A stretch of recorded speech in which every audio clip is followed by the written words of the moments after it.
இவங்க 2 பேருக்குள்ள எதுக்கு சண்டை வந்தது? இவர் மேல தப்பா? அவங்க மேல தப்பா? அந்த மனமுறிவுங்கிறது அவங்களுடைய தொழிலில் வந்து ஒரு சின்ன பாதிப்பை ஏற்படுத்தும். அதில் மாற்றம் இல்லை. நெருக்கடியும் எந்த பிரச்சனையும் இல்லாத ஒரு மனநிலை இருக்கும்போது தான் ஒரு இசையோ கவிதையோ உருவாக்க முடியும். சார் படத்தினுடைய முதல் காட்சியிலேயே அந்த நெகட்டிவ் ரிவ்யூங்கிறது பெரிய அளவில் வந்துருச்சு. சார் படத்துக்கு வந்து அந்த போட்ட பணத்தை எடுக்கிறதே பெரிய போராட்டம்ங்கிற மாதிரி தான் இப்போ தகவல் சொல்கிறாங்க. கவின் வந்து மேலும் வெற்றி கொடுத்தால் அவர் ஒரு கவினாகத்தான் வளர முடியுமே தவிர அவர் சிவகார்த்திகேயனாவெல்லாம் வந்துட முடியாது. தனுஷால் அவர் நேரடியாக பாதிக்கப்பட்டார் அப்படின்னா அதற்கு சட்ட ரீதியான ஒரு தீர்வை நோக்கி அவங்க போகலாம். பொதுவெளியில் உட்காந்துக்கிட்டு ஒருத்தரை வந்து அசிங்கப்படுத்துகிற மாதிரி பேசுவது வந்து அவ்வளோ ஆரோக்கியமான விஷயம் இல்லை அப்படின்னு தான் நான் நினைக்கிறேன். பேரரசு மட்டும் இல்லாமல் பழைய டைரக்டர்ஸ் எல்லாமே இருப்பாங்க, ஒரு விண்டேஜ் டைரக்டர். ஸ்ரீமாறன், ரஞ்சித் என்கிற பெயரை உச்சரிக்க கூட தகுதி இல்லாதவர். திரையுலகில் இருந்து அடித்து செல்லப்பட்ட குப்பைகள் தான். ரஞ்சித் எடுக்கிற படத்துக்கும் என் ஜாதி தாண்டா பெருசுன்னு ஒருத்தன் படம் எடுக்கிறதுக்கு வித்தியாசம் இருக்குல்ல. இவர்களுடைய கருத்தெல்லாம் வெற்றிமாறனுடைய டேஷை கூட கொடுங்காது. அதுதான் உண்மை. பேரரசு மாதிரி இயக்குனர் மீது ரெஸ்பெக்ட் வச்சதுங்கிறது அது உங்களுடைய தவறு தான். மொக்க படத்தை 100 யூடியூப் சேனல் சேர்ந்து வெற்றி அடைய வைக்க முடியாது. படம் நல்லா இருந்தால் அவங்க எங்கிருந்து வேண்டுமானாலும் வந்து பார்ப்பாங்க. சிவகார்த்திகேயனை வந்து கோட் படத்தில் நடிக்க வச்சிருக்காங்க அப்படின்னா அதற்கான ஒரு பின்னணி என்ன காரணமாக இருக்குது? அப்போ நம்மளுடைய தேர்தல் நேரத்தில் அவர்கள் நமக்கு ஓட்டு போடுவாங்கிற அந்த அரசியல் கணக்கு தான் காரணம் அப்படின்னு நான் நினைக்கிறேன்.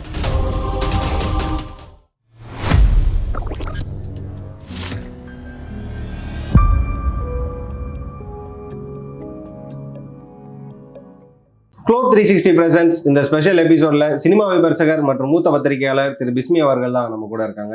சார் வணக்கம். வணக்கம். எப்படி இருக்கீங்க? நல்லா. நம்ம ஒரு வாரம் இன்டர்வியூ முடிச்சுட்டு போனதுக்கு அப்புறமா அந்த இடைப்பட்ட ஒரு 5 நாட்கள்ல பல சம்பவங்கள் நடந்துருச்சு சார். அது பல சம்பவங்கள் எடுத்துட்டு வந்து பேசணும்னு நினைச்சிட்டு இன்டர்வியூ வர்றதுக்கு முன்னாடி ஏதாவது வெயிட்டா ஒரு சம்பவம் நடந்துருது. அப்படியே இப்போ பேசுறதுக்கு நிறைய விஷயங்கள் இருக்கு. முதல்ல இதுல இருந்து ஆரம்பிக்கணும்னு நினைக்கிறேன். உங்களுக்கு விருப்பம் இருந்து அதை பத்தி சொல்லலாம். என்ன அப்படின்னு பாத்தீங்கன்னா, திடீர்னு நேற்று ரிலீஸ் ஆன ஒரு statement, GV Prakash and Saindhavi divorce அப்படிங்கிற ஒரு விஷயம். இது ஏன் அப்படின்னு சொல்லி பார்த்தா ஜிவி பிரகாஷ் அப்படி இப்படின்னு சொல்லி நிறைய காசிப்ஸ் போகுது. இன்னொரு பக்கம் பார்த்தீங்கன்னா சைந்தவி பற்றி நிறைய காசிப்ஸ் போகுது. பட் அஸ் அ ஜேர்னலிஸ்டாக மீடியாவுக்குள்ள இருக்கிறனால நமக்கு நிறைய விஷயங்கள் தெரிஞ்சிருக்கும். அது என்ன சார் இருக்கிறதுல? இல்லை, அதை பற்றி நம்ம என்னன்னு தெரிஞ்சுக்க ஆர்வமே காட்டக்கூடாது அப்படிங்கிறது தான் என்னுடைய தனிப்பட்ட கருத்து. எல்லாருடைய வாழ்க்கையிலும் திருமணமும் சிலரது வாழ்க்கையில் அந்த மன முறிவும் வந்து தவிர்க்க முடியாது. அதுக்கான காரணம் என்ன அப்படிங்கிற புலனாய்வு ஆராய்ச்சி எல்லாம் அவசியம் இல்லை. யாரோ ஒருத்தர் வாழ்க்கையில் நடந்த விஷயத்துக்கு அப்படி இருக்கும்போது ஒரு பிரபலங்களின் வாழ்க்கையில் இந்த மாதிரியான ஒரு விஷயம் நடக்கும்போது அதுக்குள்ள நம்ம வந்து ஆராய்ச்சி பண்ணணுங்கிற அவசியம் இல்லை. உதாரணத்துக்கு ஒரு பார்வையாளனுக்கு நம்ம கொடுக்க வேண்டிய செய்தி என்ன அப்படின்னா, ஜிவி பிரகாஷ் வந்து என்ன படத்துக்கு இசையமைக்கிறாரு, என்ன படத்தில் நடிக்கிறாருங்கிற தகவலை வேணா கொடுக்கலாம். அதனாலையும் கூட இந்த சமூகத்துக்கும் மக்களுக்கும் எந்த பிரயோஜனமும் இல்லை. அதே நேரம் அவருடைய ஆர்வத்துக்காக அந்த தகவல்களை கொடுக்கலாமே தவிர இவங்க 2 பேருக்குள்ள எதுக்கு சண்டை வந்தது, இவர் மேலே தப்பா அவங்க மேலே தப்பா அப்படிங்கிற புலனாய்வு ரிப்போர்ட்டை நாம் கொடுக்க வேண்டிய அவசியம் இல்லைன்னு நினைக்கிறேன். பட் என்ன இருந்தாலும் இது வந்து ஒரு தனிப்பட்ட முறை ஜிவி பிரகாஷ் வந்து நமக்கு ரொம்ப ஒரு வேண்டிய தம்பி அப்படிங்கிறதுனால அது வந்து நமக்கு ஒரு பெரிய கஷ்டத்தை கொடுத்துருக்கு. அதில் மாற்றம் இல்லை. அதே நேரம் நம்மை போன்ற ஊடகங்கள் இது போன்ற விஷயங்கள்ல பார்த்தீங்கன்னா அப்படி ஒதுங்கி நிற்கிறது தான் ஆரோக்கியமாக இருக்கும்னு நான் நினைக்கிறேன். Okay sir. ஏன் இந்த கேள்வியை கேட்டேன் அப்படின்னா, நம்ம தமிழ் சினிமாவில் ஒரு 3 பேர் எடுத்துக்கலாம். முதல்ல இமான் எடுத்துக்கலாம், யுவன் சங்கர் ராஜா, அதுக்கப்புறம் இப்போ ஜிவி பிரகாஷ். இப்போ யுவன் சங்கர் ராஜா இமானை எடுத்துக்கிட்டோம் அப்படின்னா ஆஃப்டர் த டிவோர்ஸ்க்கு அப்புறமா தான் அவங்களோட பெயர் அதிகமாக வெளியில் வரல. அவங்க அதுக்கப்புறம் நிறைய விஷயத்துல ஒதுங்கிட்டாங்கன்றது. ஜிவி பிரகாஷ் இப்போ மியூசிக் கம்போசிஷன்ல இருந்து ஆக்டராகவும் நிறைய இடங்கள்ல வந்து பல்ஸ் பண்ணிட்டு இருக்காரு. அப்போ இந்த டிவோர்ஸ்க்கு அப்புறமா அவரும் வந்து அது மாதிரியான ஃபேட் அவுட் ஆகிறதுக்கான சான்சஸ் இருக்கான்னு ஒரு கேள்வி இருக்கு. இல்லை, அந்த மாதிரியான ஆர்வம்லாம் நம்ம சொல்ல முடியாது. இன்னொன்று பார்த்தீங்கன்னா, ஒருத்தருடைய தொழில் வாழ்க்கை சிறப்பதற்கும் அல்லது கொஞ்சம் கீழே இறங்குவதற்கும் அவங்களுடைய மன வாழ்க்கை முறிவு வந்து எந்த வகையிலையுமே காரணமாக இருக்காது. அதே நேரம் அந்த மன முறிவுங்கிறது அவங்களுடைய தொழிலில் வந்து ஒரு சின்ன பாதிப்பை ஏற்படுத்தும். அதில் மாற்றம் இல்லை. என்னென்னா, இப்போ ஒரு இசையமைப்பாளர் பணிங்கிறது ஒரு கிரியேட்டிவான ஒரு விஷயம். நீங்கள் பார்த்தீங்கன்னா அந்த மெட்டு போடுறது இருக்குல்ல, அந்த டியூன் கம்போஸ் பண்ணுறது அப்படிங்கிறது நீங்கள் முழுக்க பார்த்தீங்கன்னா ஒருத்தருடைய கிரியேஷன் தான் அது. அதுக்கு பார்த்தீங்கன்னா உங்களுக்கு வந்து ஒரு நல்ல மனநிலை, அதாவது இது எந்த நெருக்கடியும் எந்த பிரச்சனையும் இல்லாத ஒரு மனநிலை இருக்கும்போது தான் ஒரு இசையோ கவிதையோ பாடலோ கதையோ உருவாக்க முடியும். ஸோ இந்த மாதிரி குடும்பத்தில் பிரச்சனைகள் இருக்கும்போது பார்த்தீங்கன்னா அதில் வந்து ஒரு சின்ன சின்ன சிக்கல்கள் இருப்பதற்கு வாய்ப்பு இருக்குது. அதுக்காக ஒரு ஒரு இசையமைப்பாளர் டிவோர்ஸ் பண்ணிட்டாரு அப்படின்னா அதனால இனி அவர் வாழ்க்கையில் எந்திரிக்கவே முடியாது அப்படிலாம் நம்ம அர்த்தப்படுத்திக்க வேண்டிய அவசியம் இல்லை. Okay sir. ஏன்னா இந்த விஷயங்கள் நம்ம பேசிட்டே இருக்கும்போது திடீர்னு பார்த்தீங்கன்னா நேற்று ஒரு இன்டர்வியூ திடீர்னு ட்ரெண்ட் ஆகுது சோஷியல் மீடியாஸில். நாட் ஓன்லி யூடியூப், இன்ஸ்டாகிராமாக இருக்கட்டும், ட்விட்டர் ஆகட்டும், ஃபேஸ்புக் எதோ திறந்தாலுமே ஒரு விஷயம் ஓடிட்டே இருக்கு. சுசித்ராவோட ஒரு இன்டர்வியூ. அதில் அவங்க என்ன சொல்லியிருக்காங்க அப்படின்னு பார்த்தீங்கன்னா, தனுஷ் வந்து ரொம்ப மோசமானவர் அப்படிங்கிறத தாண்டி அவங்களோட ஒய்ஃபனை பற்றின நிறைய கம்ப்ளைண்ட்ஸ் எல்லாம் எடுத்து வைக்கிறாங்க. அடுத்தடுத்து சோஷியல் மீடியாஸில் ஒரு ஆக்டர் அவங்களோட பர்சனல்ஸ் எல்லாம் வருது இல்லை சார், இது எவ்வளோ ஹெல்தியாக இருக்க போகுதுன்னு நினைக்கிறேன். இல்லை, நான் அந்த வீடியோவை பார்க்கல, நீங்கள் குறிப்பிடுற வீடியோ. பட் என்ன இருந்தாலும் இன்னொருத்தருடைய அந்தரங்கத்தை நம்ம வந்து ஒரு பொதுவெளியில் பேசுவது அவ்வளவு சரியான விஷயமா இருக்காது அப்படின்னு தான் நான் நினைக்கிறேன். இப்போ சுசித்ராவை எடுத்துக்கிட்டீங்க அப்படின்னா அவர் தனுஷ் குறித்து அப்படி ஒரு கருத்து சொல்கிறாரு. தனுஷால் அவர் நேரடியாக பாதிக்கப்பட்டார் அப்படின்னா அதற்கு சட்ட ரீதியான ஒரு தீர்வை நோக்கி, நிவாரணத்தை நோக்கி அவங்க போகலாம். ஒன்று, இப்போ தனுஷால் நான் பாதிக்கப்பட்டேன், தனுஷ் வந்து எனக்கு இப்படியான கொடுமைகளை இழைத்திருக்கிறார் அப்படின்னு அவங்க நினச்சாங்கன்னா ஒரு காவல்துறையில் புகார் கொடுக்கலாம், அல்லது ஒரு நீதிமன்றத்தில் வழக்கு தொடுக்கலாம். அதுதான் சரியான வழிமுறையாக இருக்கும். அதை விட்டு நீங்கள் ஒரு பொதுவெளியில் உட்காந்துக்கிட்டு ஒருத்தரை வந்து அசிங்கப்படுத்துகிற மாதிரி பேசுவது வந்து அவ்வளோ ஆரோக்கியமான விஷயம் இல்லை அப்படின்னு தான் நான் நினைக்கிறேன். Okay sir, fine. இந்த விஷயம் பேசிட்டே இருக்கும்போது தனுஷ் வந்து இப்போ பார்த்தீங்கன்னா நடிகர் சங்கம் கட்டுறதுக்காக 1 கோடி ரூபாய் பணம் கொடுத்துருக்காரு. இந்த பணம் கொடுத்ததை எல்லாரும் ஒரு பக்கம் உதவின்னு பார்த்தாலும் இன்னொரு பக்கம் பார்த்தீங்கன்னா ராயன் படத்துக்கும் குபேரா படத்துக்குமான விளம்பரம் அப்படின்னு சொல்லி ஒரு பக்கம் சொல்லிட்டு இருக்காங்க. இவ்வளோ நாள் இனிஷியேட் எடுக்காம தனுஷ் இப்போ இனிஷியேட் எடுத்து அந்த 1 கோடி ரூபாய் கொடுக்குறது இல்லை, அப்படி சொல்ல முடியாது. நீங்கள் நடிகர் சங்கத்துக்கு ஒருத்தர் 1 கோடி கொடுத்ததுனால ராயன் படத்துக்கு பப்ளிசிட்டி வந்துடும், அந்த படம் 100 நாள் ஓடிடும் அப்படின்னு ஒருத்தர் நம்புறாருன்னா அவரை விட அடிமுட்டால் வேற யாரும் இருக்க முடியாது. இந்த விஷயத்தை பொறுத்த வரைக்கும் நடிகர் சங்கம் வந்து ஒரு முடிவு எடுத்தது என்னன்னா, நம்ம மக்கள் கிட்ட கையேந்த வேணாம், அதே நேரம் என்னன்னு கேட்டால் நடிகர்கள் கிட்ட நன்கொடை வாங்கினாலும் யார் பெரியவர் யார் சின்னவங்கிற ஒரு ஈகோ வந்துடும். ஒருத்தர் 1 கோடி கொடுத்தா இன்னொருத்தர் 2 கோடி கொடுப்பாரு. இது வந்து நடிகர்களுக்குள்ள ஒரு ஈகோவை ஏற்படுத்திருங்கிறதுனால அவங்க ஒரு ஸ்கீம் எடுத்துட்டு வர்றாங்க. என்னன்னா, நடிகர்கள் கிட்ட நம்ம ஒரு நன்கொடை வாங்குறது, அந்த நன்கொடை அப்படி எஃப்டியா போட்டுடுறது, அந்த வைப்பு நிதியில் கிடைக்கிற வட்டியை வச்சு நம்ம பில்டிங்கை கட்டிட்டு ஒரு குறிப்பிட்ட காலத்துக்கு பிறகு அவங்க கொடுத்த காசை அப்படி திருப்பி கொடுத்துறதுங்கிறது அவங்களுடைய ஸ்கீமு. அதை வந்து அவங்க ஒவ்வொரு ஆர்டிஸ்ட்டையும் கன்வே பண்ணி அதில் ஒவ்வொரு ஆர்டிஸ்ட்டும் இப்போ கொடுத்துக்கிட்டு இருக்காங்க. போன வாரமாக என்னமோ ஒரு 10 நாளைக்கு முன்னே சிவகார்த்திகேயன் கூட ஒரு 50 லட்ச ரூபா வைப்பு நிதியாக கொடுத்தாரு. இப்போ இவர் ஒரு 1 கோடி ரூபா கொடுத்துருக்காரு. அதோட அர்த்தம் என்னன்னா, இவர் வெவ்வேறு படப்பிடிப்பில் இருந்ததுனால இப்போ தான் அதற்கான நேரம் கிடைச்சிருக்கும். அப்படி தான் அதை எடுத்துக்கணுமே தவிர ராயன் ரிலீஸ் ஆக போகுது, குபேரா ரிலீஸ் ஆக போகுது அப்படிங்கிறதுலாம் சரியான காமெடி தான் அதெல்லாம். ஓகே சார், இதெல்லாம் கூட ஃபியூச்சர் ரிலீஸ் ஆக போகுது அப்படின்னாலுமே இப்போ ப்ரெசென்ட்ல இந்த விஷயத்தை பேசணும்னு நினைக்கிறேன். ஸ்டார் படத்தை பற்றி நம்ம ட்ரைலர் பார்த்ததுக்கப்புறம் நிறைய எதிர்பார்த்தோம். அந்த படம் அப்படி இருக்கும் இப்படி இருக்கும், கவின் வந்து நல்லா நடிச்சிருப்பாரு, அடுத்த கம்பேக்காக இருக்கும், அடுத்து சிவகார்த்தியின் அளவுக்குலாம் சோசியல் மீடியாஸில் பல பேர் நிறைய விஷயம் எழுதிட்டாங்க. ஆனால் ஸ்டார் படம் வந்ததுக்கப்புறம் மிக்ஸ்டான ரிவ்யூஸ் நிறைய வந்துடுச்சு. அதுக்கான காரணம் என்ன சார் இருந்தது? ஆக்சுவலி எப்பயுமே ஒரு கண்டென்ட்டு தான் பேசும். என்ன, நீங்கள் அதுக்கு முன்னே வந்து அதை எரும மாட்டை தண்ணிக்குள்ளே போட்டுட்டு வேலை பேசுறது அப்படின்னு சொல்லுவாங்க. நீங்கள் அது வெளிவருவதற்கு முன்பு வந்து நீங்கள் என்ன வேணாலும் அதை பற்றி பேசலாம். அவங்க சொல்கிற தகவலை வச்சு நம்ம வந்து எப்படி வேணாலும் அந்த படத்தை எதிர்பார்க்கலாம், பில்டப் கொடுக்கலாம், எல்லாமே கொடுக்கலாம். ஒன்ஸ் அந்த படம் வெளியில் வந்துருச்சு அப்படின்னா அதில் என்ன இருக்கோ அதுதானே. ஸ்டார் படத்தை பொறுத்த வரைக்கும் அதுக்கு ஒரு நல்ல எதிர்பார்ப்பு இருந்தது. அப்புறம் அதனுடைய ட்ரெய்லர் ஒரு சுவாரஸ்யமாக கட் பண்ணதுனால அந்த ட்ரெய்லர் வந்து ஒரு கதை சொல்லி இப்போ எல்லாருக்கும் மைண்டில் அப்படி ஒரு கதையெல்லாம் ஓட ஆரம்பிச்சிது. ஆனால் படம் வந்து அதற்கு நேர்மாறாக இருந்ததுனால தான் ஒரு பெரிய ஏமாற்றம். இன்ஃபேக்ட் பார்த்தீங்கன்னா அந்த ஸ்டார் படத்தினுடைய முதல் காட்சியிலேயே அந்த நெகட்டிவ் ரிவ்யூங்கிறது பெரிய அளவில் வந்துருச்சு. அந்த மவுத் டாக்குங்கிறது ஃபுல்லாக அது பரவிடுச்சு. சேம் டைம் பார்த்தீங்கன்னா சோஷியல் மீடியாவில் அந்த கவினுடைய இணைய கூலிப்படையை அந்த படத்துக்கு பயங்கரமாக பில்டப் பண்ணிட்டு இருந்தாங்க. பட் என்ன இருந்தாலும் மக்களுடைய தீர்ப்பு தானே மகேசன் தீர்ப்பு. அதனால பார்த்தீங்கன்னா இப்போ உள்ள தகவல் என்ன அப்படின்னா, ஸ்டார் படத்துக்கு வந்து அந்த போட்ட பணத்தை எடுக்கிறதே பெரிய போராட்டம்ங்கிற மாதிரி தான் இப்போ தகவல் சொல்கிறாங்க. ஸோ அந்த அளவுக்கு அதனுடைய ரிப்போர்ட் வந்து மோசமாயிடுச்சு. அதுக்கப்புறம் அந்த ஒரு படத்தினுடைய வெற்றி இவரை சிவகார்த்திகேயனாக்கும், ஒரு படத்தினுடைய தோல்வி இவரை வந்து வீட்டில் உட்கார வச்சிடும் அப்படின்லாம் சொல்ல முடியாது. அந்த நிலைமையெல்லாம் இப்போ மாறிடுச்சு. இப்போ கவின் வந்து மேலும் வெற்றி கொடுத்தால் அவர் ஒரு கவினாகத்தான் வளர முடியுமே தவிர அவர் சிவகார்த்திகேயனாவெல்லாம் வந்துட முடியாது. ஓகே சார், நம்ம வந்து நீங்கள் சொன்னதான் எனக்கு அடுத்த கேள்வியாகவே இருந்தது. 15 கோடி எடுத்ததுக்கு அப்புறமா இப்போ வசூலுக்கு திணறுது ஸ்டார் படம் அப்படிங்கிற மாதிரியான ஒரு விஷயங்கள் சொல்கிறாங்க. ஒரு மெயின் ஸ்ட்ரீம் மீடியாவில் என்ன எழுதியிருக்காங்க அப்படின்னா, 4வது நாளே நாக் அவுட் ஆன ஸ்டார் அப்படின்னு சொல்லி போட்டு வச்சிருக்காங்க. ஸோ இவ்வளோ விஷயங்கள் வந்து பாதிக்கும் தெரிஞ்சுமே ஒரு சில விஷயங்கள் அவங்க அதாவது கட் பண்ணியிருக்கலாம். அல்லது இல்லை, ஆக்சுவலி என்னென்னா இந்த படத்தில் முதல்ல நான் சொல்லிடுறேன், ஸ்டார் படம் நான் பார்க்கல. சரி சார்.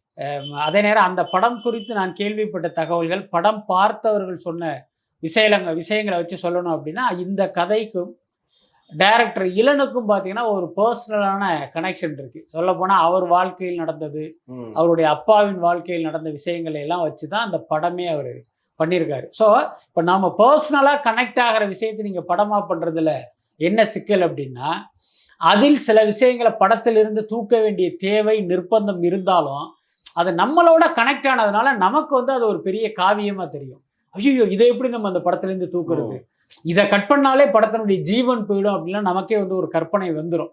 அதனால இவர் என்ன பண்ணியிருப்பாரு, பல காட்சிகளை வந்து அப்படி படத்தில் விட்டுருப்பாரு. அதுதான் படத்துக்கு வந்து ஒரு பெரிய மைனஸ் ஆகிருக்குன்னு நினைக்கிறேன். எப்பயுமே ஒரு கதைக்கு என்ன தேவையோ அதுதான் அங்கே இருக்கணும். உங்களுக்கு என்ன தேவையோ அது படத்தில் இருக்கக்கூடாது. இதே கதை பார்த்தீங்கன்னா வேற ஒருவருடைய கதையை இளன் இயக்கி இருந்தால் இந்த சிக்கல் வந்திருக்காது. அல்லது இளனே பார்த்தீங்கன்னா ஒரு கற்பனையா அல்லது வேற ஒரு ஆங்கில படத்தையோ பிறமொழி படத்தையோ காப்பி அடித்து ஒரு படம் எடுத்திருந்தா இது தேவையில்லைன்னா அவர் நிச்சயமாக கட் பண்ணி தூக்கி போட்டிருப்பாரு. ஆனால் இது தன்னோட கதை, தன் அப்பாவின் கதைங்கிறதுனால அவரால் அதில் கை வைக்க முடியல. அது படத்துக்கு கடைசியில் மைனஸ் ஆகிடும். ஓகே சார், நம்ம இதெல்லாம் பேசிகிட்டு இருக்கும்போது கவின் அடுத்த படங்கள் பார்த்தீங்கன்னா பெரிய லைனப்பாக வச்சிருக்காரு. இப்போ இந்த படம் வசூலில் அடி ஆணிச்சு அப்படிங்கிற பட்சத்தில் அவர் கேட்குற சம்பளங்களே இப்போ பெரிய பிரச்சனையாக போயிட்டு இருக்கு சினி இண்டஸ்ட்ரியில். இதில் வசூல் கம்மியாகிற பட்சத்தில் அடுத்த படங்கள் அவருக்கு அதுக்கான பாதிப்பு இருக்குமா சார்? ஆக்சுவலி பார்த்தீங்கன்னா கவின் வந்து ஒவ்வொரு படம் டாடாக்கு அப்புறம் அவருடைய சம்பளத்தை வந்து ஒரு 2-3 மடங்கு ஏற்றிட்டாரு, 2-3 தடவை ஏற்றிட்டாரு. அதுதான் உண்மை. அப்புறம் அந்த ஸ்டார் படத்தின் மீதான நம்பிக்கையிலையும் வந்து அவருடைய சம்பளத்தை வேற ஒரு இடத்துக்கு கொண்டு போயிட்டாரு. கடைசியாக என்ன சொன்னாங்க அப்படின்னா, உங்கள் படம் பண்ணுறேன், நீங்கள் ஒரு அட்வான்ஸ் கொடுங்க, ஆனால் என்ன சம்பளங்கிறது ஆஃப்டர் ஸ்டார் ரிலீஸில் ஃபிக்ஸ் பண்ணிக்கலாங்கிற அளவுக்கு அந்த படத்தின் மீது ஒரு பெரிய நம்பிக்கையில் இருந்தார். இப்போ ஸ்டார் படம் பெருசாக போகலை. அதனால் இவர் பார்த்தீங்கன்னா தான் கேட்க நினைத்த சம்பளத்தை கேட்பதற்கான வாய்ப்பு குறைவு. அப்படி இல்லைன்னா இல்லைங்க ஸ்டார் வந்து வெற்றி படம் தான், பத்திரிகையில் தப்பாக எழுதுறானுங்கன்னு சொல்லிட்டு கூட அவர் அதிக சம்பளம் கேட்பதற்கு வாய்ப்பு இருக்குது. But what ever it is, அவருடைய அடுத்தடுத்த கமிட்மெண்ட்ங்கிறது ஏற்கனவே அது ஃபிக்ஸ் ஆனது. அதனால் இந்த படங்களில் இது வந்து ஒரு பெரிய தாக்கத்தையும் பாதிப்பை ஏற்படுத்தாது. அடுத்தடுத்த கமிட்மெண்ட்டில் வேணால் இது வந்து ஒரு தாக்கத்தை ஏற்படுத்தலாம். ஓகே சார், இப்போ அண்மையில் ஒரு ப்ரெஸ் மீட் ஒன்று பார்த்துருப்போம். அதில் பேரரசு மட்டும் இல்லாமல் பழைய டைரக்டர்ஸ் எல்லாமே இருப்பாங்க, ஒரு விண்டேஜ் டைரக்டர்ஸ், இந்த கோல்டன் டேஸ் கொடுத்தவங்க. அவங்க எல்லாருமே பார்த்தீங்கன்னா இப்போ இருக்கக்கூடிய வெற்றிமாறனையும் பாரஞ்சித்தையும் ஸ்டேஜ்லேயும் மறைமுகமாகவும் சரி நேரடியாகவும் சரி பேசிட்டு ஒரு விஷயத்தை பண்ணிட்டு போயிட்டாங்க. ஸோ ஹெல்தியான ஒரு ரிலேஷன்ஷிப் இருக்க வேண்டிய இந்த இடங்கள்ல இவங்க பேசுகிற அந்த கருத்துக்கள் ஏற்கக்கூடியதாக இருக்கா? ஆக்சுவலி இந்த நீங்கள் குறிப்பிடுகிற அந்த இயக்குநர்கள்லாம் வெற்றிமாறன், பாரஞ்சித் என்கிற பெயரை உச்சரிக்க கூட தகுதி இல்லாதவங்க. அதுதான் ரொம்ப ரொம்ப முக்கியமானது. இவர்களெல்லாம் யாருன்னு தெரியும். இன்னும் சொல்ல போனால் இந்த சோசியல் மீடியாவெலாம் இல்லைன்னா இவங்கெல்லாம் செத்து போன இடத்துல புல்லு முளைச்சிருக்குன்னு சொல்லுவாங்கல்ல, அந்த மாதிரி இந்த திரையுலகில் இருந்து அடித்து செல்லப்பட்ட குப்பைகள் தான் இவங்கெல்லாம். ஆனால் என்ன துரதிஷ்டம்னா இன்னைக்கு இந்த சோசியல் மீடியாக்கெல்லாம் வந்ததுனால பல யூடியூப் சேனல்கள் இவர்கள்கிட்ட மைக்கை நீட்டுறதுனால இவர்கள்லாம் இன்னும் உயிரோட தப்பி பிழைத்து இருக்கிறார்கள். அவ்வளவுதான். அதுக்கடுத்து வெற்றிமாறன் எப்படிப்பட்ட இயக்குனர், அவருடைய ஐடியாலஜி என்ன, அவருடைய சமூக பார்வை என்ன, அதெல்லாம் இவங்களுக்கு தெரியாது. கழுதைக்கு தெரியுமா கற்பூர வாசனை அப்படிங்கிற மாதிரி வெற்றிமாறன், பாரஞ்சித் மாதிரி வந்து இவங்களால படம் எடுக்க தெரியாது மட்டும் இல்லை, அவங்களுடைய ஒரு இதில் கூட படித்தேன், அவங்களுடைய படத்தினுடைய போஸ்டர் மாதிரி ஒரு போஸ்டர் அவங்களால டிசைன் பண்ண முடியுமா அப்படின்னு ஒருத்தர் கேட்டிருந்தார். அதுதான் இவர்களுக்கு சரியான பதில். இன்னொன்று என்னன்னா, இந்த மாதிரியான ஆட்களை எல்லாம் வந்து யாருமே கண்டுக்க மாட்டாங்க. அப்போ வெற்றிமாறன் போன்ற பாரஞ்சித் போன்ற இயக்குநர்களை விமர்சிப்பதன் மூலமா நமக்கு ஒரு அட்டென்ஷன் கிடைக்கும். இன்னொன்று இன்னைக்கு ஊடகங்கள்லாம் பார்த்தீங்கன்னா ஒரு கேடுகட்ட ஊடகங்களாக மாறி போச்சு. இப்படி ஒருத்தன் கருத்து சொல்றான் அப்படின்னா முதல்ல வந்து நீ இப்படி ஒரு கருத்து சொல்றிய, உனக்கு என்ன தகுதி இருக்கு, என்ன அடிப்படையில் சொல்றேங்கிற எதிர்கேள்வியை ஊடகங்கள் கேட்கணும். ஆனால் இங்க உள்ள ஊடகங்கள் என்னன்னா, அடடா ஒருத்தன் கான்ட்ரவர்சியா பேசுறானா அதை அப்படியே வாந்தி எடுத்துற அள்ளிட்டு போய் நம்ம ஊர்ல நம்ம ஊடகங்களில் போட்டு அதை வியூஸ் அள்ளுவோங்கிற அந்த போக்கு தான் இருக்கு. ஸோ அதனால தான் இவர்கள் இந்த மாதிரிலாம் பேசிக்கிட்டு இருக்காங்க. இன்னொன்று வெற்றிமாறன் என்ன கேட்டா ஒரு கேள்வி கேட்குறாரு, நீங்கள் சொல்கிறீங்க எங்கள் சாதி மத பேதம் இல்லைங்கிறீங்களே, அந்த மாதிரியான ஒரு இடம் இங்கே இந்தியாவில் இருக்கா, இல்லை நீங்கள் மட்டும் அந்த மாதிரியான ஒரு இடத்துல வாழ்றீங்களாலாம் ஒரு கேள்வி கேட்குறாருல, அதுக்கு வந்து உங்களால் ஆரோக்கியமாக பதில் சொல்ல முடியுமா? அதுக்கப்புறம் பாரஞ்சித் எடுக்கிற படத்துக்கும் சாதி பெருமை பேசுகிற படங்களை எடுக்கிற இந்த இடைநிலை சாதியை சேர்ந்த இயக்குநர்களுடைய படங்களுக்குமே பெரிய வித்தியாசம் இருக்கு. கண்டிப்பாக. அதாவது பார்த்தீங்கன்னா இப்போ பாரஞ்சித் போன்றவர்கள் எடுப்பது அவர்கள் சாதிய ரீதியாக பட்ட அவமானம், வேதனை, வலியினுடைய பிரதிபலிப்பா படம் எடுக்கிறாங்க. என்ன நாங்கள் இப்படியெல்லாம் ஒடுக்கப்பட்டோம் அப்படிங்கிறத அவங்க சொல்றாங்க. அதுக்கும் என் ஜாதி தாண்டா பெருசுன்னு ஒருத்தன் படம் எடுக்கிறதுக்கு வித்தியாசம் இருக்குல்ல. ஸோ இந்த அடிப்படை புரிதல், அடிப்படை வித்தியாசம் கூட தெரியாத அறிவிலிகளுடைய கருத்து தான் இது. Okay sir. இவர்கள் வந்து பார்த்தீங்க அப்படின்னா, இப்போ பாரஞ்சித்தையும் வெற்றிமாறனையும் மட்டும்தான் தாக்கி பேசியிருக்காங்க. அவங்க மாரி செல்வராஜ் பேர் டக்குன்னு ஞாபகம் வரல அவங்களுக்கு. அவங்க யோசிச்சிட்டே இருப்பாங்க. ஏதோ ஒரு இன்னொரு இயக்குனர் சரி பரவால்ல அப்படின்னு சொல்லிட்டு அவங்க குறிப்பா வெற்றிமாறனே பாரஞ்சித்தையும் தாக்குறதுக்கான ஒரு காரணம் இவங்க வந்து அதிகமா பேசப்படணுங்கிறதுக்காக. அப்படி இல்லை, ரஞ்சித் தான் பார்த்தீங்கன்னா அந்த ஒடுக்கப்பட்டவர்களுடைய குரலை சமீப காலங்களில் பார்த்தீங்கன்னா திரையுலகில் வந்து அதிகமாக பதிவு பண்ணது அவர் தான். அது இல்லாமல் பார்த்தீங்கன்னா அந்த பொதுவெளிகளிலும் அதிக அளவில் இது குறித்து பேசினதும் அவர் தான். இன்னும் சொல்லப்போனால் பாரஞ்சித்தினுடைய வருகைக்கு பிறகுதான் மற்ற ஒடுக்கப்பட்ட படைப்பாளிகளுக்கு ஒரு நம்பிக்கையும் தைரியமும் வந்தது. அப்போ இவர்களுடைய கோபம் எல்லாம் பார்த்தீங்கன்னா மாரி செல்வராஜுகள் மீது கிடையாது. மாரி செல்வராஜுகளை உருவாக்கிய பாரஞ்சித் மேலதான் இவங்களுடைய அதிகபட்ச வன்மமும் கோபமும் இருக்கும். அதனாலதான் அவரை டார்கெட் பண்ணி அடிக்கிறாங்க.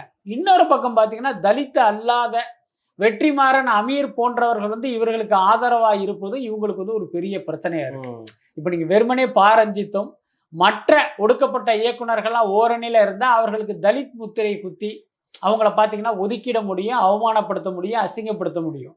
அதே நேரம் தலித் அல்லாத இயக்குனர்களும் அவர்களுக்கு சப்போர்ட்டா நிற்கும் போது இவங்களால ஒண்ணுமே பண்ண முடியல. என்னடா அது இப்ப இவங்களும் போய் நிக்கிறாங்களே அப்படிங்கும்போது பார்த்தீங்கன்னா அது சமூகத்துல வந்து ஒரு மிகப்பெரிய ஒரு பொது கருத்தை உருவாக்கும். ஸோ அந்த அச்சம் காரணமாக தான் இவங்க வெற்றிமாறனை டார்கெட் பண்றாங்க. ஆனா இவர்களுடைய கருத்தெல்லாம் வெற்றிமாறனுடைய டேஷை கூட புடுங்காது. அதுதான் உண்மை. Okay sir. ஒரு கட்டத்தில் இப்போ ஒரு காலத்தில் பார்த்தீங்க அப்படின்னா பேரரசெல்லாம் பார்த்தீங்கன்னா ஒரு பக்கம் விஜயோட வச்சு, இன்னொரு பக்கம் பார்த்தீங்கன்னா அஜித்தை வச்சு பெரிய பெரிய ஹீரோக்களை வச்சு படம் பண்ணவர். அவங்க கூடலாம் ஒர்க் பண்ணியிருக்காரு. அது இல்லாமல் இந்த தமிழ்நாட்டிலே இருந்து இந்த சொசைட்டியில் இருக்கவருக்கு எவ்வளோ ரெஸ்பான்சிபிள் வேணுங்கிற ஒரு விஷயம் இருக்குது. அதெல்லாம் தாண்டி இப்போ தமிழ்நாட்டில் ஒரு ரெஸ்பான்சிபிளாக படம் எடுக்கக்கூடிய ஒரு இயக்குனர் தான் ரஞ்சித். அதுக்கப்புறமா வெற்றிமாறன். இவங்க ஒன்றும் ஒரு ஜாதியை பற்றி பெருமையாக பேசலை. அதே நேரம் இப்போ அவங்க எடுக்கக்கூடிய படங்கள் எல்லாமே ஒரு சமூகத்தோட கடைநீதி நீதியா தான் எடுக்கிறாங்க. இப்போ அவங்களை இவங்க தாக்கி பேசுறதுங்கிறது இவங்க மேல இத்தனை வருஷமா வச்சிருந்த ஒரு ரெஸ்பெக்டே அவங்க கெடுத்துக்கிறாங்க தானே சார்? அது உங்க தப்பு தான். நீங்க வந்து பேரரசு மாதிரி இயக்குனர் மீது ரெஸ்பெக்ட் வச்சதுங்கிறது அது உங்களுடைய தவறு தான். அதுக்கு நீங்க தமிழக மக்களிடம் பகிரங்கமா மன்னிப்பு கேட்டுருங்க. இன்னொன்னு, இந்த பேரரசு போன்ற இயக்குனர்கள்லாம் மசாலா பட இயக்குனர்கள். இவங்கெல்லாம் கனவில் கூட வெற்றிமாறன் மாதிரியான ஒரு படத்தை எடுத்துட முடியாது. வெற்றிமாறன் கையில் எடுக்கிற கதைகள் மாதிரி இவங்களால யோசிச்சிட முடியாது. அது ரொம்ப முக்கியம். அதுக்கப்புறம் வெற்றிமாறனுக்கு கிடைத்த அந்த வெற்றி உயரம் எல்லாம் இவங்களை பல நாள் தூங்க விட்டுருக்காரு. அந்த வெற்றிமாறனுக்கு கிடைச்சிருச்சேங்கிற அந்த பொறாமை தான் இவங்களை இந்த மாதிரி பேச வச்சிருக்கு. இன்னொரு பக்கம் இவர்கள் சமீப காலமாக எங்க ஒதுங்கி இருக்காங்கன்னு இருக்குல்ல, இவங்கெல்லாம் பாஜகவில் ஒதுங்கி இருக்கிற என்ன குப்பைகள் இதெல்லாம். அதனால என்ன, அந்த இருக்கிற இடத்துக்காகவும் இந்த மாதிரியான கருத்தை அவங்க சொல்லித்தான் ஆகணும். Okay sir. ஒரு பக்கம் பாஜக அப்படின்னு சொல்லும்போது ஸ்டண்ட் யூனியன்ல இருக்க ஒரு 2-3 பேருமே பார்த்தீங்கன்னா பாஜக தான் இருக்காங்க. அவர்கள் அந்த கட்சிக்கு போனதுக்கு அப்புறமா அதை எதுக்கு சினிமாக்குள்ள எடுத்துட்டு வரணும்னு இருக்குல்ல. அவங்க போனதுக்கு அப்புறமா உள்ள வந்து அவங்க பேசக்கூடிய எல்லாமே பார்த்தீங்கன்னா கனல் கண்ணனா இருக்கட்டும். கனல் கண்ணன் கூடவே என்ன பண்றாருன்னா உள்ள வந்ததுக்கு அப்புறமா அந்த காடுவெட்டி படத்துக்குள்ளே பார்த்தீங்க அப்படின்னா தொடர்ந்து ஒரு பாரஞ்சித் இவர்கள் மாதிரியான இயக்குநர்கள் தானே சார் தாக்கி பேசுறாங்க. அதாங்க, இதெல்லாம் ரொம்ப கொச்சையா ஒரு பதில் சொல்லணும். அது வந்து நாகரிகமா இருக்காது அப்படின்னு நினைக்கிறேன். இன்னொன்னு, வெற்றிமாறன் குறித்து பேசுகிற யோக்கியதை எல்லாம் கனல் கண்ணன் போன்றவர்களுக்கெல்லாம் இல்லவே இல்லை. அதே நேரம் அவங்கெல்லாம் ஃபீல்ட் அவுட் ஆனவங்க. ரிட்டையர்டு ஸ்டண்ட் மாஸ்டர் தான் கனல் கண்ணன். இன்னொரு பக்கம் பார்த்தீங்கன்னா அவர் வந்து ஒரு பகிரங்கமாக சங்கியா செயல்பட்டு இருக்கிற ஒருத்தர். இன்னொன்று, திரையுலகெல்லாம் அவங்களுக்கு எந்த காலத்திலும் வாய்ப்பு கிடைக்காது. கிட்டத்தட்ட பார்த்தீங்கன்னா அவங்க அந்த கடைசி கட்டத்தில் இருக்காங்க. அதனால தங்களுடைய இருப்பை தக்க வைத்துக் கொள்வதற்காக, இருப்பை காட்டிக்கொள்வதற்காக இந்த மாதிரியான பரபரப்பை கிளப்பிக்கிட்டு இருக்காங்க அப்படின்னு தான் நான் நினைக்கிறேன். பட் இதெல்லாம் வந்து மக்கள்கிட்ட வந்து எந்த கவன ஈர்ப்பையும் பெறாது அப்படிங்கிறது தான் உண்மை.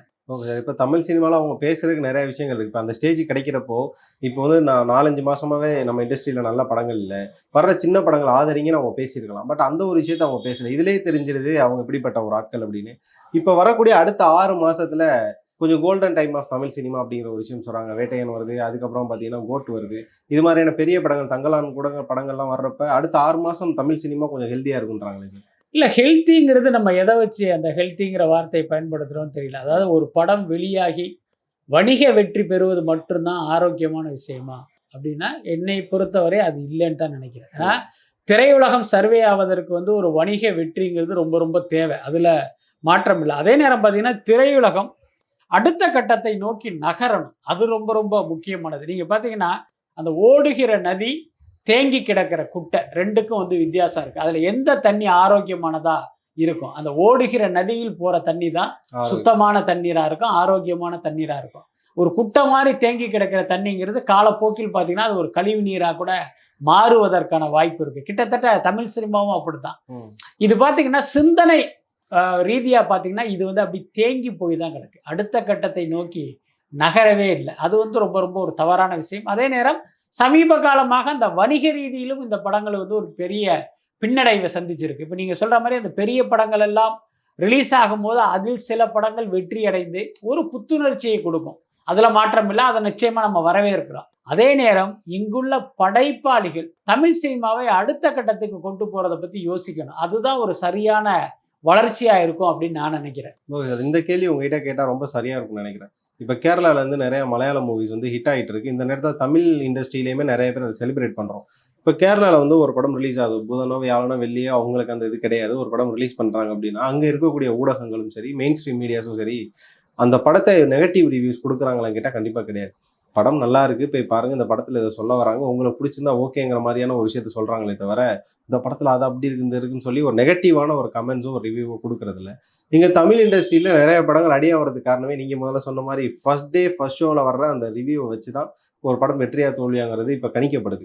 இப்போது தமிழ் இண்டஸ்ட்ரியில் இருக்கக்கூடிய நிறைய ஊடகங்கள் வந்து அவங்களோட சுயலாபத்துக்காக ஒரு கருத்தை சொல்லி நல்ல படங்களை அழிக்கிறாங்கன்ற ஒரு கருத்து இருக்கே சார். ஆக்சுவலி ஒன்று தெரிஞ்சுங்க, சூரிய வெளிச்சத்தை வந்து கைக்குட்டையால் வந்து மறைக்க முடியாது. அதுதான் உண்மை. நீங்கள் ஒரு நல்ல படத்தை நீங்கள் வந்து 100 யூடியூப் ரிவ்யூனால வந்து தோல்வி அடைய வைக்கலாம் முடியவே முடியாது. அதே மாதிரி ஒரு மொக்க படத்தை 100 யூடியூப் சேனல் சேர்ந்து வெற்றி அடைய வைக்க முடியாது. எல்லாத்துக்குமே அந்த மவுத் டாக்குங்கிறது மக்கள் கிட்ட போய் மக்கள் தான் அதனுடைய வெற்றி தோல்வியை தீர்மானிப்பாங்க. படம் நல்லா இருந்தால் அவங்க எங்கிருந்து வேண்டுமானாலும் வந்து பார்ப்பாங்க. படம் நல்லா இல்லை அப்படின்னா அவங்க வீட்டு வாசல்லையே போய் இந்த படத்தை போட்டால் கூட அவங்க பார்க்க மாட்டாங்க. இதுதான் பேஸ். அதே நேரம் இன்றைக்கு இந்த யூடியூப் என்கிற ஒரு ஊடகம் பெரிய அளவில் பாப்புலரானதற்கு பிறகு பார்த்தீங்கன்னா இந்த தனிப்பட்ட விருப்பு வெறுப்புகளை அந்த விமர்சனங்களை காட்டுகிற போக்குங்கிறது அதிகரிச்சுக்கிட்டு இருக்கு. அதை நம்ம மறுக்க முடியாது. இப்போ உதாரணத்துக்கு ஒரு ட்ரெடிஷ்னல் மீடியா, இப்போ ஒரு ஆனந்த விகடன் இருக்குது அப்படின்னா அவங்க போய் ஒரு படம் பார்ப்பாங்க, ஒரு 4 பேர் படம் பார்த்துட்டு அந்த 4 பேருடைய கருத்துக்களையும் வச்சு ஒரு ரிவ்யூ போடுவாங்க. அந்த ரிவ்யூவில் பார்த்தீங்கன்னா அந்த ரிவ்யூவுக்கான ஒரு இலக்கணம் இருக்கும். எல்லாத்துக்குமே ஒரு ஃபார்முலா இருக்குது. முதல்ல பார்த்தீங்கன்னா படத்தினுடைய ப்ளஸ்ஸை சொல்கிறது என்ன, அதுக்கப்புறம் படத்தினுடைய குறையை சொல்வது, எல்லாத்துக்கும் மேலே அதை அவர்களை ஹர்ட் பண்ணாத லாங்குவேஜில் சொல்கிறது. அதுதான் முக்கியமானது. நீ என்னைய படம் எடுத்திருக்க பெரிய டேஷ் மாதிரிலாம் சொல்லாமல் நீங்கள் இதையெல்லாம் தவிர்த்திருந்தால் இந்த படம் பிரமாதமாக இருந்திருக்கும். இவர் பார்த்தீங்கன்னா ஒரு மிகப்பெரிய இயக்குனருக்கான எல்லா திறமையும் இவர்கிட்ட இருக்குது, ஆனால் இந்த விஷயங்களை இவர் அவாய்ட் பண்ணியிருக்கணுங்கிற மாதிரியான வார்த்தைகளால் அந்த ரிவ்யூங்கிறது இருக்கும். ஆனால் இன்றைக்கி யூடியூப்பில் பார்த்தீங்கன்னா யாருமே பார்த்தீங்கன்னா ஜேர்னலிஸ்ட் கிடையாது. இன்றைக்கி வந்து ஒரு கேமரா ஒரு செல்ஃபோன் இருக்கிறவங்கெல்லாம் இன்றைக்கி யூடியூப்பில் இருக்கிறதுனால அவங்க ஒரு தியேட்டரில் போய் படம் பார்த்துட்டு அவங்க சக நண்பர்கள்ட்ட என்ன கருத்தை என்ன லாங்குவேஜில் பேசுவாங்களோ கிட்டத்தட்ட அதே மாதிரியே இவங்க இதுலேயும் பேசிக்கிட்டு இருக்காங்க. அதை வந்து நம்ம நிச்சயமாக வரவேற்க முடியாது. அதே நேரம் இப்படிப்பட்டவர்கள் வளர்ந்ததற்கு யார் காரணம்னு பார்த்தீங்கன்னா அது இந்த சினிமாக்காரர்கள் தான். என்னன்னா யாரோ ஒரு இண்டிவிஜுவல் ஒருத்தன் ஒரு யூடியூப்பில் ரிவ்யூ போடுறான், அவன் வந்து சினிமா துறைக்கு சம்மந்தம் இல்லாத நபர், பத்திரிகையாளரும் கிடையாது. எங்கேயோ உட்காந்துட்டு ஒருத்தர் ரிவ்யூ போட்டு அதை வந்து ஒரு 5 லட்சம் பேர் பார்த்துட்டா அப்படின்னா அவன் எங்கே இருக்கான்னு இவங்க கண்டுபிடிச்சி கூட்டியாந்து கோடம்பாக்கத்தில் அவனை வச்சு குளிப்பாட்டி அவனுக்கு பணம் கொடுத்து என் படத்தை நீங்கள் பாசிட்டிவாக ரிவ்யூ பண்ணுங்க அப்படின்னு வந்து அவனை மாற்றி கடைசியில் பார்த்தீங்கன்னா அடடா மொத்த பயிலும் நம்மகிட்ட வந்து கெஞ்சிரானுங்களா அப்படின்ட்டு அவங்க இஷ்டத்துக்கு போய் இன்னைக்கு வந்து ஒரு மிகப்பெரிய சிக்கலாக வந்து நிற்குது. இந்த போக்கு கேரளாவில் கிடையாது. அதுதான் முக்கியமான விஷயம். ஓகே சார், கேரளாவில் இந்த மாதிரியான விஷயங்களை ஆதரிக்காததுக்கு என்ன சார் காரணமாக இருக்கும்? இல்லை, பொதுவாகவே பார்த்தீங்கன்னா நம்ம அதை வந்து தமிழர்களை நம்ம இழிவுபடுத்துவதாகவோ மலையாளிகளை பெருமைப்படுத்துவதாகவோ சொல்றதுக்கு இல்லை. பட் அங்கே இருக்கிற ஊடகங்களுக்கும் அங்குள்ள திரையுலகினருக்குமே ஒரு பக்குவம் இருக்குது. இப்போ நான் சொன்ன மாதிரி இங்கே ஒரு வியூஸ் இருக்குங்கிறதுனால ஒருத்தனை எங்கேயோ இருக்கிறவனை கண்டுபிடிச்சி வந்து அவங்ககிட்ட பணத்தை கொடுத்து எங்களுக்கு வந்து நீங்கள் பாசிட்டிவ் ரிவ்யூ கொடுங்கன்னு கேட்குறாங்க. அதுக்கப்புறம் பார்த்தீங்கன்னா காலையில் இவங்களே ஒரு காட்சியை சிறப்பு காட்சி போட்டுட்டு இவர்களே வாடகைக்கு ஆட்களை கொண்டாந்து நிறுத்தி ஒரு ஷோவை இது பண்ணி அதை வந்து ஃபர்ஸ்ட் டே ஃபர்ஸ்ட் ஷோவுடைய ரிப்போர்ட் மாதிரி இவங்களே ஒரு பாசிட்டிவான ரிப்போர்ட்டை கொடுக்குற இந்த மாதிரி கீழ்த்தரமான வேலை வந்து மலையாள திரையுலகம் வந்து நிச்சயமாக செய்ய மாட்டாங்க. அவங்கள பொறுத்த வரைக்கும் பார்த்தீங்கன்னா அவர்கள் செய்வதும் தொழில் தான், அதே நேரம் ஒரு ஜெனியூனாக இருப்பாங்க. அந்த நேர்மை வந்து இங்கே உள்ளவங்கள்ட்ட கிடையாது. அதுதான். Okay sir, the last portion of the interview வந்துட்டோம். எப்பயுமே இன்டர்வியூல இந்த ஒரு டாபிக் இல்லாம போயிடவே கூடாதுன்னு நான் நினைக்கிறேன். காரணம் என்னன்னா, இப்ப அரசியல் அறிவிச்சதுல இருந்தா விஜய் வந்து நிறைய மக்கள் மறந்துட்டாங்க. அதான் ஆக்டரா மறந்துட்டாங்க. நம்ம மறக்கக்கூடாது அப்படிங்கிற பட்சத்துல உங்களோட வலைபேச்சுல ஒரு விஷயம் சொல்லியிருந்தீங்க. சிவகார்த்திகேயனை வந்து கோட் படத்துல நடிக்க வச்சிருக்காங்க அப்படின்னு. அதற்கான ஒரு பின்னணி என்னவா சார் இருந்தது? இல்ல அது வந்து பல காரணங்கள் இருந்தாலும் என்னுடைய பார்வையில ஏன் அவர் சிவகார்த்திகேயனை நடிக்க வச்சாருங்கிறதுக்கு நான் கூட ஒரு வீடியோ போட்டிருந்தேன். அதை தான் இங்கேயும் நான் சொல்ல போறேன். பொதுவாகவே இந்த நடிகர்கள் பார்த்தீங்கன்னா ஈகோவுடைய உச்சமா இருப்பாங்க. கண்டிப்பா சார். இன்னொரு ஹீரோ கூட சேர்ந்து நடிக்க மாட்டாங்க. என்ன காரணம் அப்படின்னா, என்னை விட அவருக்கு பேரை கிடைச்சிருச்சுன்னா என்ன பண்றது, அப்புறம் அந்த டைட்டில்ல பார்த்தீங்கன்னா நம்ம பேருக்கு முன்னால அவர் பேரை போட்டா என்ன பண்றது, அதுக்கப்புறம் போஸ்டர்ல வந்து நம்ம மண்டையை விட அவர் மண்டையை பெருசா போட்டா என்ன பண்றது, இந்த மாதிரி பார்த்தீங்கன்னா இவங்களுக்குள்ள ஒரு பயங்கரமான ஈகோ இருக்கும். அதற்கு விஜயும் விதிவிலக்கு இல்லை. விஜய் எப்படிப்பட்டவர் அப்படின்னா, பொதுவாக பத்திரிகையில் பார்த்தீங்கன்னா எம்ஜிஆர், சிவாஜி, ரஜினி, கமல்னு எழுதுற மாதிரி எல்லாருமே அஜித் விஜய்னு தான் எழுதிக்கிட்டு இருந்தாங்க. உச்சரிக்கும் போது கூட அப்படிதான் வந்துடும், அஜித் விஜய்னு தான் வரும்.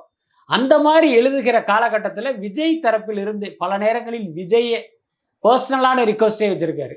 இது மாதிரி அஜித் விஜய்னு போடாதீங்க, விஜய் அஜித்னு போடுங்க. அதோட அர்த்தம் என்னன்னா எம்ஜிஆர் சிவாஜி, அப்ப எம்ஜிஆர் தான் முன்னிலையில இருக்காரு, சிவாஜி அடுத்து இருக்காரு. ரஜினி கமல்னா ரஜினி டாப்பு, கமல் அடுத்து. அதே மாதிரி அஜித் விஜய்னா இப்ப இவரும் வந்து எம்ஜிஆர் ரஜினி வரிசையில அஜித் போயிடுவாரு, இவர் சிவாஜி கமல் வரிசையில நம்மளை தள்ளிடுவாங்கன்ட்டு அந்த விஷயத்துல வந்து ரொம்ப கவனமா இருப்பாரு. அப்படிப்பட்ட விஜய் தன் படத்தில் இன்னொரு வளர்ந்து வருகிற இவருக்கு இருக்கிற மாதிரியே ஒரு ஃபேன் பேஸ் உருவாகிட்டு இருக்கிற ஒரு நடிகரை வந்து தன்னுடைய படத்தில் நடிக்க வைக்கிறார் அப்படின்னா என்ன காரணமா இருக்கும்? சிவகார்த்திகேயன் என்கிற நடிகனால் அந்த கோட் படத்தினுடைய வசூல் வந்து கொட்டும் அப்படிங்கிறது அவருடைய எதிர்பார்ப்பா இருக்காது. அது அவசியமும் இல்லை. விஜய்ங்கிற ஒரு முகமே போதும் கோட் படத்தை வந்து வெற்றி படமா மாத்திடும். அப்ப ஏன் இவரை கொண்டு வர்றாரு அப்படின்னு நான் யோசிச்சேன் அப்படின்னா, விஜய் வந்து இன்னைக்கு அரசியல்வாதியாகவும் மாறிட்டார். இப்ப சிவகார்த்திகேயன் பின்னால சில ஆயிரம் மக்கள் இருக்காங்க. அப்படி இருக்கும்போது இவரை இதுக்குள்ளார கொண்டு வந்தா சிவகார்த்திகேயனுடைய ரசிகர்களுடைய குட் புக்ல வந்து நம்ம போக முடியும். அப்ப நம்மளுடைய தேர்தல் நேரத்தில் அவர்கள் நமக்கு ஓட்டு போடுவாங்கிற அந்த அரசியல் கணக்கு தான் காரணம் அப்படின்னு நான் நினைக்கிறேன். ஓகே சார், இந்த விஷயங்கள்லாம் நம்ம பேசிட்டு இருக்கோம். திடீர்னு அடுத்த வாரம் செவ்வாய்க்கிழமைக்குள்ள வேற வேற விஷயங்கள் எவ்வளவு நடக்கலாம். தொடர்ந்து பேசுவோம் சார். நிறைய விஷயங்கள் சொன்னீங்க. ரொம்ப நன்றி. ரொம்ப நன்றி.